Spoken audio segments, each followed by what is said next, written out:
Okay, so in this video, we'll be building small model for airport check-in terminal, and we'll get to see how we can add schedule for different resources that we can reference in our model eventually. So let's read part A first. So this is a problem that I have taken from Simulation with Arena textbook from chapter 4, I guess. So you can go ahead and read the scenario from your book as well. But I did some I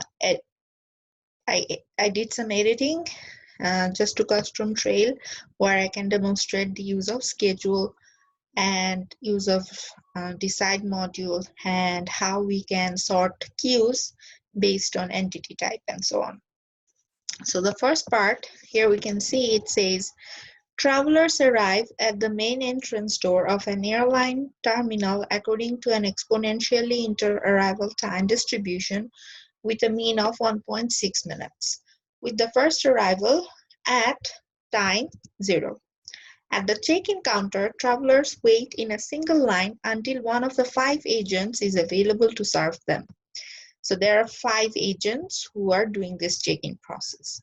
The check-in time follows a Weibull distribution with a beta of 7.78 and alpha of 3.91 minutes. Upon completion of their check-in, they are free to travel to their gate. Run the model for 8 hours. Use base time unit as minutes. Okay, so I'll go to Arena. I'll create a new file and then I'll name this as part 1 airport check-in. And then I'll go to view, I'll get the grids on. So this is a very simple process. First of all, we'll create passenger entities using a create module. So I'll name it as create passenger arrival. Entity type will be passenger, and the time between arrival is exponentially distributed with a mean time of 1.6 minutes. Okay, first creation is done at 0 and there is no control on the maximum arrival and entities per arrival is 1. I'll click OK. Next, before we get the process module, let's go to resource data module. And over here, let's just name the resource as agents. And we'll initialize the capacity to 5.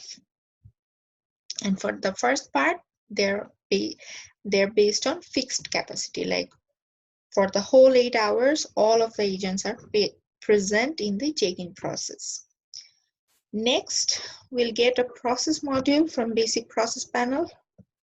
And then I'll connect the output of the create with the input of the process.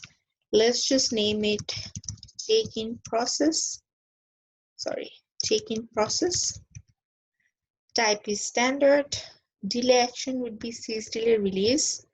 And then resource name would be agents. And each passenger will seize 1 agent. So you need to seize is 1.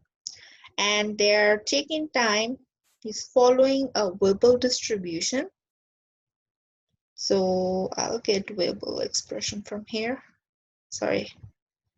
I'll get a Weibull from here, and the beta is 7.78 and alpha is 3.91. Let's just double check. 7.78, alpha is 3.91. Then I'll click OK. After this, passengers are free to go towards their gate. So after check-in, usually people go through security, but that's our model boundary. We are just focusing on the check-in process.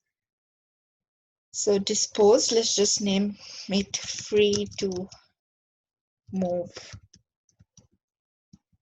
towards gates. Okay. Next, I'll hit save and I'll go to run, and then we'll run it for 8 hours. And then the base time unit will be in minutes. So after 8 hours, the simulation run will cease. So you can change hours per day of operation to 8 because we are not concerned about what's happening after these 8 hours. However, you can still keep 24 because after 8 it's gonna stop. So it doesn't matter what you put in here. However, if you have a multiple day replication and the business operates between a certain time, you can put that number here. Let's say a shop operates from 9 a.m. till 5 a.m. So it's like 10, 11, 12, 1, 2, 3, 4, 5, so 8 hours. So you can put the operation time here where you can put hours per day. Like this is the hours per day a business works and so on. Let's hit save and then we will run the model. Sorry about that. Let's run it.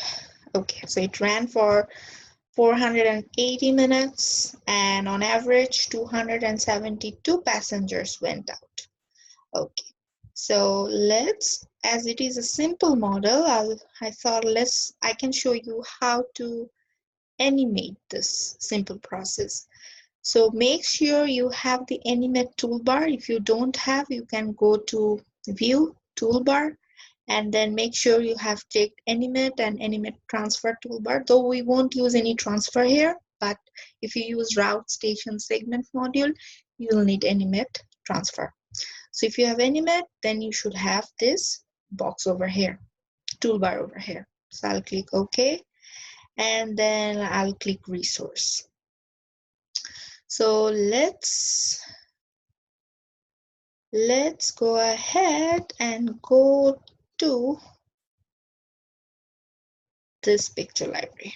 Okay, so here we can see, so I'm browsed currently to the workers picture library, which is a library that will get installed when you install your software arena, and then you can get access through the proper path. So let's go ahead and select this picture when the resources agents are not working. Okay, and then we will select another one when the resource are working. So inactive and failed, let's just take off failed for now. And then agents. Okay, so in inactive, you can select this and then, sorry about that. I'll select this picture, and then I'll press this enter arrow. Okay, so whenever the agents are busy, this picture will show up. Whenever they're idle, this picture will show up. Whenever they're not active, this picture will show up. However, now we are doing based on fixed capacity. So there is no inactive mode, but later we will add it. So this is the thing we'll put. So I'll click OK. No, okay. And then let's just place it somewhere here. Okay. And then don't get confused about one thing, that we have 5 agents, but we can just see one person here because we haven't specified them as a group of set of agents, right? We just say there is a resource called agent and there are 5 of them. So that's why we'll just place one person here. However, the capacity is 5. And then we'll get the queue here.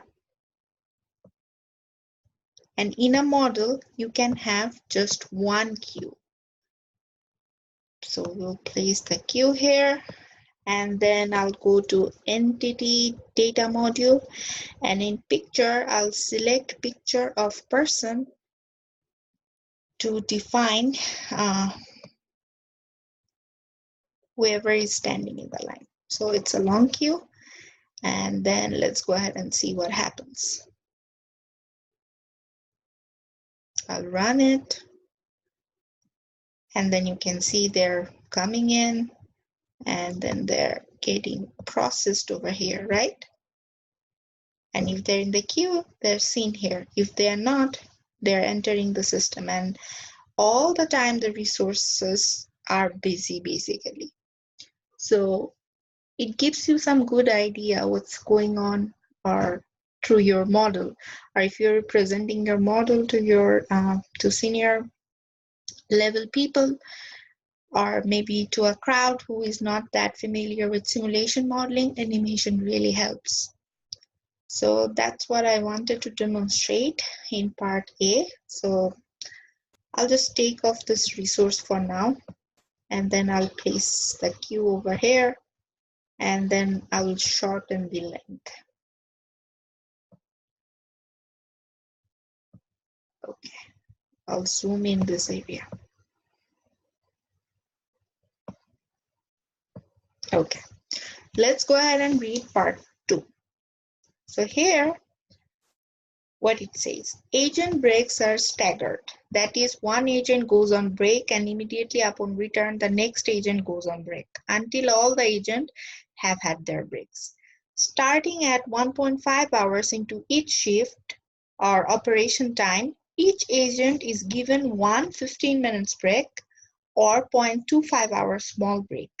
Agents are also provided with one long break of 0.5 hours or 30 minutes, and they are also staggered, starting at 3.5 hours into 8-hour shift.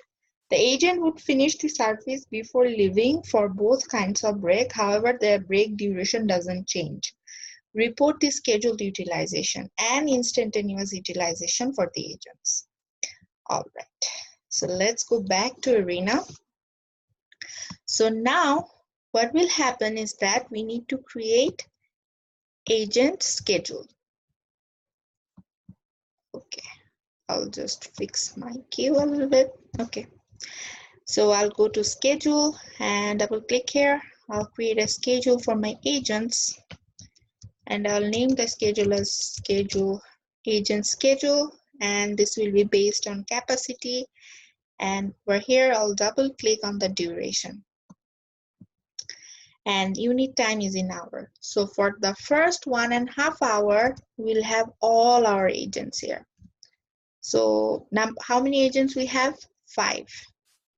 And for the first 1 hour, 1.5 hours, all of them will be here.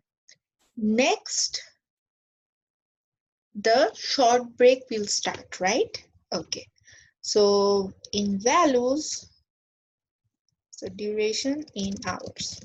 So for the first, so I'll do it here as well, and then I'll do it over there as well. I think that will clear the things more. So value will be 5 for first 1.5 hour.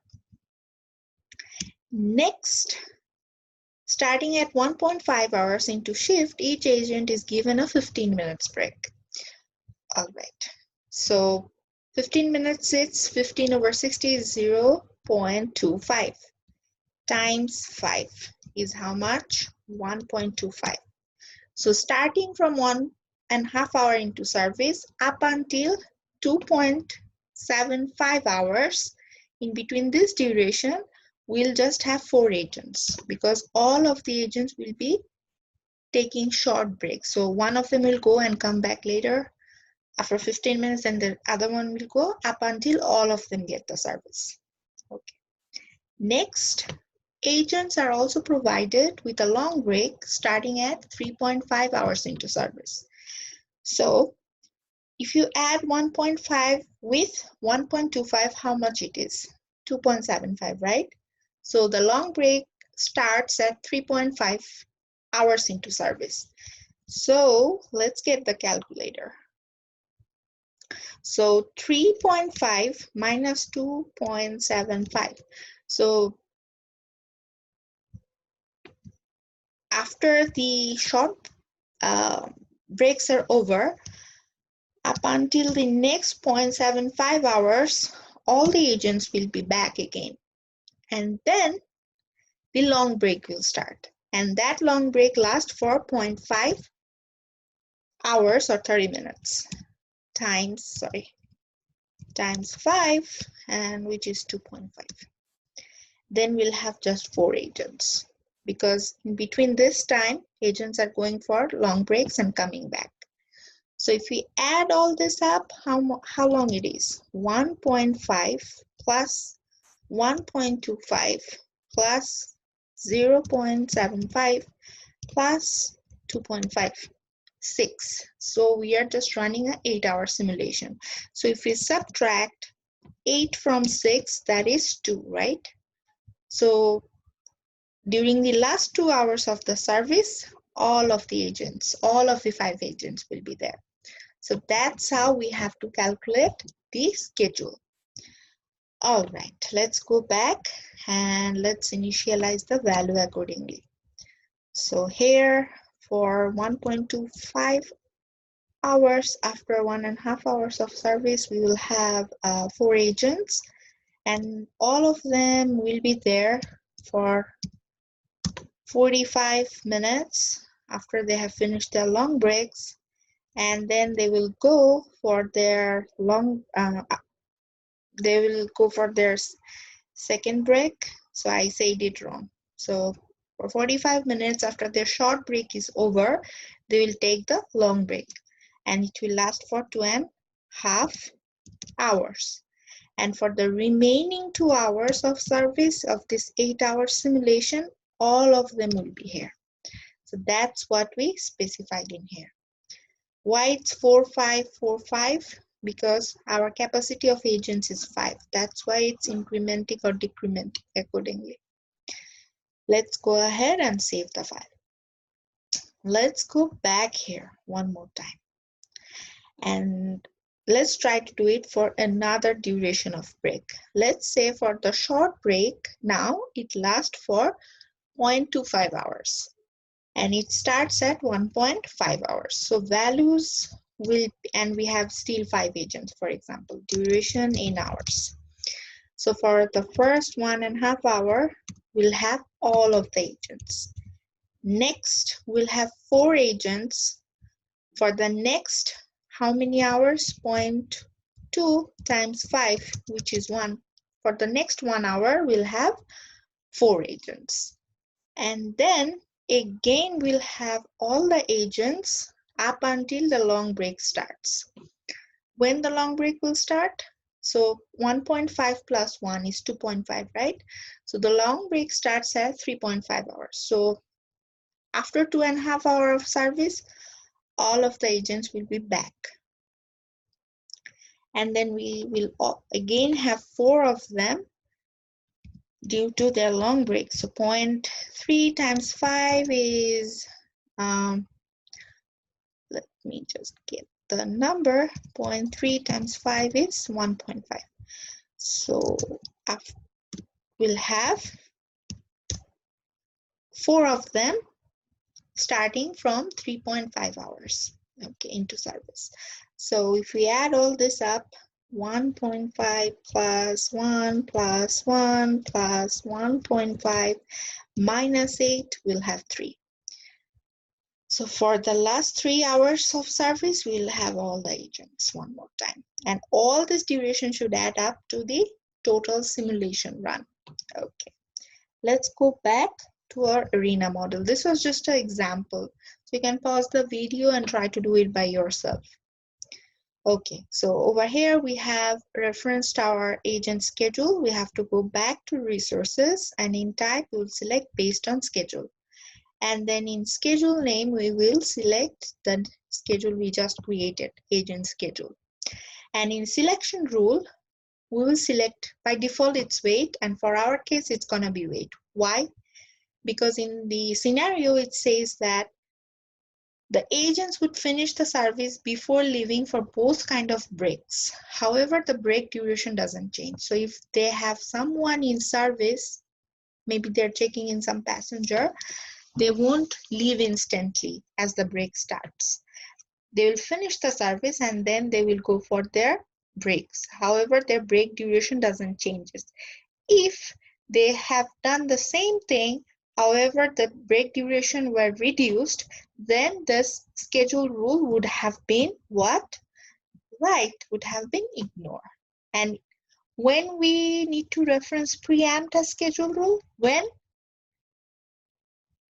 resources doesn't bother about the entities which is in service getting processed. At that time, we need to select preempt. So when we declare failure for resources, we usually select preempt. if the downtime is quite large in compared to uptime.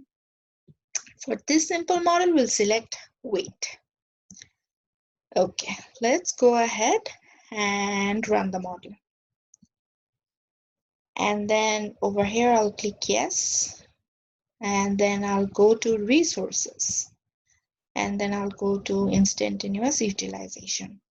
So over here, we can see the instantaneous utilization and the scheduled utilization is different. Instantaneous utilization does what? It just takes care.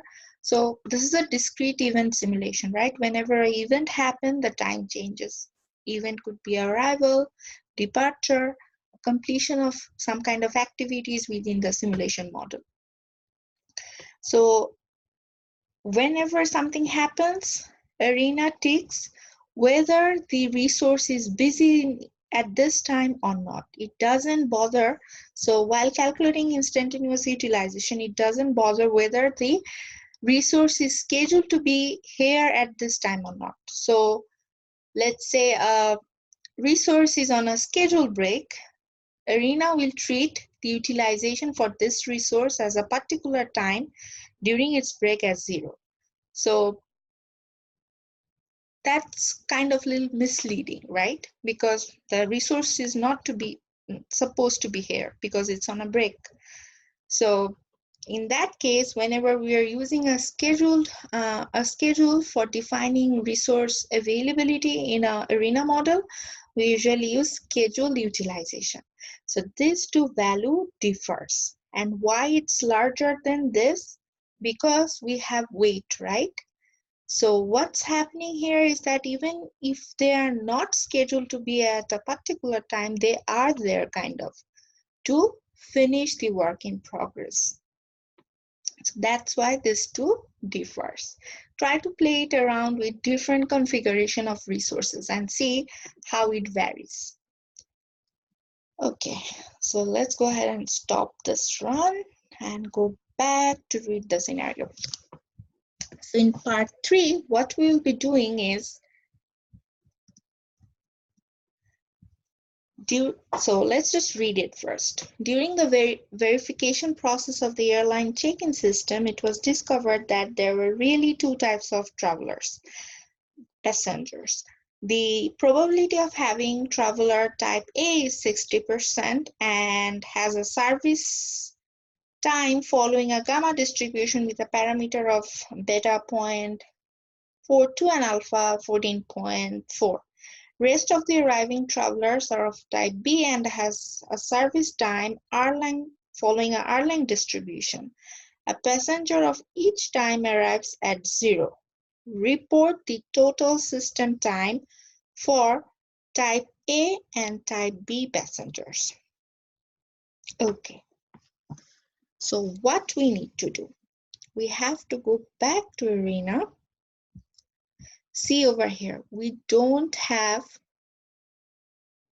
definite time between arrival for both of these passengers or travelers separately. So they will be created exactly the way that they have been created in part A and part B. However, after their arrival, we'll have a decide module where we have to separate them into two classes because they also have they will be using the same check-in process, but they have a different service time in the check-in process. How we can establish that? I don't know why I can't bring this queue back to its original line. I'll just take this off. I'll go here and then I'll check this in, and over here I'll try to place the queue. Okay, that's more aligned. Okay, I'll get a decide module here. And then I'll connect the input of the output of the create with input of decide. So what we are deciding here, passenger type. By chance, so 60% of them are type A and rest is type B. So how we can assign it over here? Let's get two more assign modules. So let's get one assigned here and the other assigned here. We could have done using just one assign module and then do it, but I wanted to get decide so it's a little easier to understand. But if you just want to use a assign for separating the two flows of patient, two types of passengers, feel free to do it. And then let's just connect it. Okay, we will create an attribute here. We'll create an attribute called my check-in time. Okay, and then we'll go here and then we'll say assign check-in time to passenger A. In the assignment, we'll go in and then click attribute, and we will select my check-in time here. In the new value, we'll go to build expression, random distribution, and it follows a gamma distribution. The value of beta is 0.42 and alpha is 14.4. So I'll just type that in, 0.42 and alpha is 14.4. And then I'll click OK. I'll do the same for passenger type B. Assign check-in time for passenger B. And then over here we'll select attribute my check-in time, and passenger type B's check-in time is following an airline distribution. Okay, so there is a shift. It's a shifted distribution. So 3 plus airline 0.54 and 15. So I'll just select this expression and I'll just paste it here. And then I'll just I'll just take off this first bracket. Then it's fine. Okay, so we have assigned the service time. Then we have to go back to our check-in process. And in expression, we'll select my check-in. Did I named? Okay, let's go to build expression. Let's go to attribute. Let's get the value, my check-in time. So depending on what entity is entering this process module, the check-in time will be referenced. So that's how we have broken down the flow of passengers into two groups based on their types, and then we have assigned their service time here. Let's go ahead and run the model. I'll click yes, and like 251 passengers are going out. And then let's go to resource, usage, and instantaneous utilization. See, the scheduled utilization and instantaneous utilization is varying one more time because the agents are still scheduled based on their schedules. All right, I'll double click here and then we are almost done. Let's go to part 4. Here it says that the first type passenger would have higher priority in the check-in queue over the second. So how we can do that? Okay, so let's go ahead and assign an attribute. Let's say attribute, and let's just name it my priority. So passenger A has a higher priority over passenger B. So let's say the priority level is like this. Priority 1 is getting the highest priority. Let's say we have a scale of 1 to 5. So 1 is the highest and 5 is the lowest. So type 1 passenger will have a priority of 1. And then type B passenger will have a priority of 2. Attribute, and then my priority, I'll set a value of 2. And then we will go back to queue data module. And over here, we want to sort this queue based on lowest attribute value. Based on which attribute this sorting will be done? Based on my priority. So that's it. If you run it, then the process, then whenever, let's say if you have 2 passengers in the queue, let's say the first passenger is passenger A, second passenger is passenger B, and the third one came in, which is passenger A, then the second passenger, initially the second passenger, passenger B, will move backward, and passenger A, the third passenger, will be the second passenger to get service. It can't go ahead of passenger A, which is standing in the queue at the first place, because they are of same entity type with the same priority, but it will go ahead of initially the second passenger, because that passenger type was passenger type B. So that's it. That concludes our tutorial.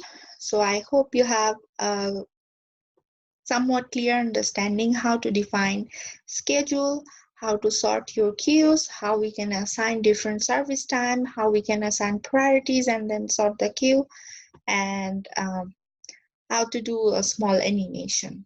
Thank you for watching the video.